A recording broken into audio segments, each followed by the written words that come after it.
Aujourd'hui, pour le candidat à l'aventure, sur notre planète, il ne reste pas beaucoup de terrains de jeu à découvrir.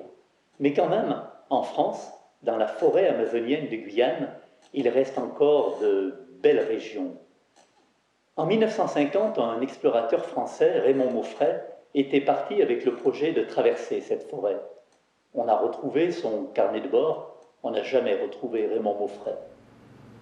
L'an dernier, un jeune aventurier français, Elliot Schoenfeld, a voulu retenter la même expérience par le même tracé.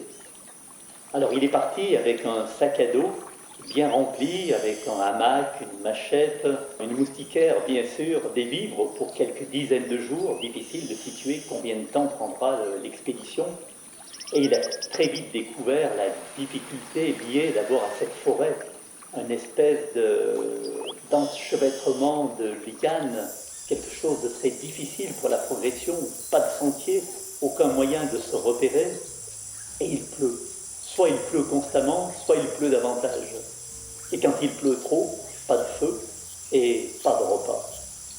La faim, l'épuisement, les insectes, les fourmis, les moustiques, les termites, le hamac dans l'humidité chaque nuit. Il a commencé en remontant une rivière, une petite rivière sur une pirogue.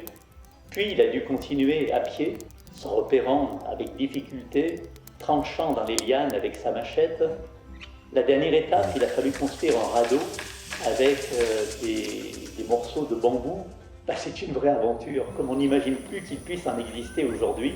Et tout ça sur le territoire français, avec un aventurier étonnant, un peu fou, mais qui nous emmène complètement avec lui.